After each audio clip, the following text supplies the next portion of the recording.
नमस्कार, India news in खबर में आपका स्वागत है। इस लॉकडाउन के दौर में हर जेहन में एक ही सवाल है कि अब 3 मई के बाद क्या होगा, क्योंकि इस बीच में जो Delhi ministry of health and family welfare और होम मिनिस्ट्री की कोऑर्डिनेटेड प्रेस कॉन्फ्रेंस जो हो रही है उसमें रूटीन की सारी बातें बता दी जा रही है। ये भी इशारा कर दिया गया है कि 3 तारीख के बाद लॉकडाउन खुलेगा, लेकिन जैसा हम और आप सोच रहे हैं कि एकदम खुलेगा और हम सड़कों पे आ जाएंगे, ऐसा नहीं होने जा रहा। सबसे पहले यदि लेटेस्ट अपडेट ले संक्रमितों और मृतकों की संख्या, तो संक्रमितों की संख्या 33,000 के पार पहुंच रही है और मृतकों की संख्या 1,079 पहुंच गई है।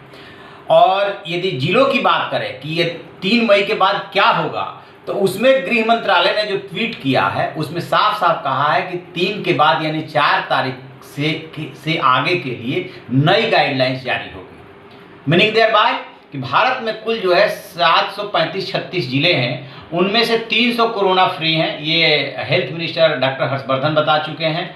तो पूरी तरह से वो ग्रीन जोन है, वहाँ पे लॉकडाउन खुलेगा कुछ रिस्ट्रिक्शंस के साथ, यानी कि सोशल डिस्टेंसिंग और किस तरह का मार्केट में आपको कैसे बिहेव करना है, किस तरह के उद्योग धंधे कैसे चलने हैं, वो तो खुलेगा। बाकी जो 300 जिले हैं उसमें केसेज हैं, क्लस्टर्स हैं, हॉट स्पॉट्स हैं, तो वो रिकवर कर रहे हैं। उनमें से डे बाय डे की जो सूचनाएं आती है उसमें से काफ़ी कुछ रिकवर कर रहे हैं, तो उनमें भी राहत मिलेगी जो अपने को रिकवर किए हैं। बट उनके साथ रिस्ट्रिक्शंस ज़्यादा रहेंगी उन 300 जिलों में। 600 जिले हो गए। अब बाकी जो बचते हैं वो खबर ये है कि 129 जिले ऐसे हैं जिनमें हॉट स्पॉट और क्लस्टर्स बहुत ज़्यादा हैं, उनको राहत मिलने की गुंजाइश कम है। यदि थोड़ी बहुत राहत मिलेगी तो वो भी बहुत कम ही होगी। फॉर एग्जाम्पल यदि हम मुंबई का उदाहरण लें या दिल्ली का उदाहरण लें या अहमदाबाद का उदाहरण लें, तो हमें और आपको पता है कि तीनों शहर जो है बहुत बुरी तरह से प्रभावित हैं। दिल्ली में जो हॉट स्पॉट है वो 100 के पार पहुंच चुके हैं, यही हाल मुंबई का है, यही हाल अहमदाबाद का है। तो यहाँ पे जो भी राहत मिलनी है वो बहुत कम मिलनी है। जैसे मान लीजिए कि दुकानों के लिए मिली हुई है कि दुकान इतने बजे तक खुली रहेगी, दुकान से आप सामान ले आइए, कुछ और इसमें ऐड ऑन हो जाएगा, क्योंकि जो क्लस्टर और हॉट स्पॉट होते हैं वो पूरा शहर तो होता नहीं है, इलाका विशेष होता है। तो इन 129 जगहों पे जो है रियायत मिलने की कम ही संभावना है। ये तो रही मोटी मोटी बातें। और अब आगे क्या और इससे बृहद क्या हो सकता है, गाइडलाइंस वगैरह इन्होंने जारी कर ही दिया है। ये इसमें जैसे कि अब आप ये सोच रहे होंगे कि इससे पहले जो गृह मंत्रालय ने किया था कल, वो ये किया था कि मजदूरों, छात्रों जो दूसरे प्रदेशों में फंसे हुए हैं उनको लेकर बहुत बड़ी समस्या आ रही थी। उत्तर प्रदेश के मुख्यमंत्री योगी आदित्यनाथ समेत कई प्रदेशों के मुख्यमंत्री ने दिल्ली से मजदूरों को निकालना हो तो, कोटा से छात्रों को निकालना हो तो अपने स्तर से कदम उठाया। और उसके बाद जो है जब प्रधानमंत्री से वीडियो कॉन्फ्रेंसिंग के जरिए बात हुई तो कई स्टेट्स ने अपने यहाँ की समस्या रखी। उसमें साफ साफ उनसे कहा गया कि अब जो गाइडलाइंस जारी कर दी गई कि जहाँ के भी मजदूर या छात्र या XYZ कोई भी फंसा हुआ है दूसरे राज्य में, नोडल अधिकारी नियुक्त कीजिए, आपस में कोऑर्डिनेट कीजिए, उनको लाने के लिए और किसी साधन का इस्तेमाल नहीं किया जाएगा, बस का इस्तेमाल किया जाएगा। दोनों राज्य आपस में सहमति बनाएंगे। यदि 2 राज्यों का मामला है तो एक राज्य में है तब तो कोई बात ही नहीं है। और प्लस वो जहाँ से भी उठाए जाएंगे, मतलब जहाँ से लिए जाएंगे और जहाँ पहुँचाए जाएंगे वहाँ पे उनको 14 दिन का क्वारंटीन किया जाएगा।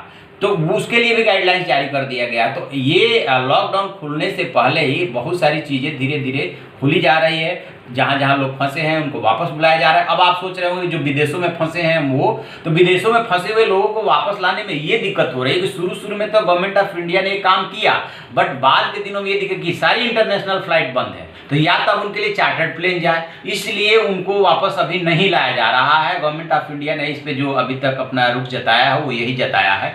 तो इस तरीके से 4 मई से कुछ बदलेगा, लेकिन हम और आप यदि सोच रहे हैं कि बहुत कुछ बदल जाएगा तो ऐसा नहीं होने जा रहा है। रिस्ट्रिक्शन के साथ खुलेगा और सब कुछ डिपेंड करेगा कि हम और आप कितनी गाइडलाइंस को फॉलो करते हैं। जितना अधिक फॉलो करेंगे उतनी ही रियायत मिलेगी। एक बात और बता दें, गर्मी और ह्यूमिडिटी दोनों का, यानी टेम्परेचर का और ह्यूमिडिटी का आपस में रिश्ता है। कहा यह जा रहा है, जो अमेरिकन स्टडी आई थी कि उसमें जो है 75 से 80% सनलाइट से डायरेक्ट जो लाइट आ रही है और ह्यूमिडिटी से कोरोना पे फर्क पड़ रहा है। इसका मतलब ये नहीं कि 100% फर्क पड़ जाएगा। बहुत सारे जो व्यूअर्स है वो सवाल उठाते हैं कि आप गलत जानकारी दे रहे हैं, इससे फर्क नहीं पड़ता, और यदि पड़ता है तो जहाँ 35 डिग्री से अधिक टेम्परेचर है तो क्यों नहीं कोरोना मर जा रहा है। ये नहीं कहा जा रहा है कि सारे कोरोना मर ही जाएंगे। चलिए बाहर का जहाँ सनलाइट डायरेक्ट टच में आया कोरोना मर गया, बट आपके घर के अंदर का जब तक खिड़की, आपका मकान ऐसा नहीं है कि वहाँ सनलाइट आ सके और ह्यूमिडिटी का दोनों का आपस में उनका कॉम्बिनेशन बन रहा हो, तब तक घर के अंदर भी तो आ सकते हैं।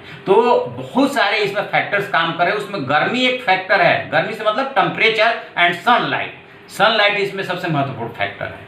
ये सारी चीज़ें भारत में काफ़ी हद तक कंट्रोल है, लेकिन इतना भी नहीं है। जैसे एक शहर से दूसरे शहर जा रहे हैं, केसेज बिगड़ जा रहे हैं। तो ये है 4 मई से आगे की प्लानिंग हम इसमें दिखाएंगे कि किस तरीके से ग्रीन, उसके बाद ऑरेंज और उसके बाद रेड, 3 जोन बनाए गए हैं। रेड में जहाँ क्लस्टर और हॉट स्पॉट है, ऑरेंज में जहाँ पे केसेज हैं बट कम है। तो कौन ऑरेंज में आता है? जो रेड जोन वाले हैं। यदि 14 दिन तक कोई केस नहीं आ रहा है तो ऑरेंज में जा रहे हैं। और फिर ग्रीन में कौन आएगा?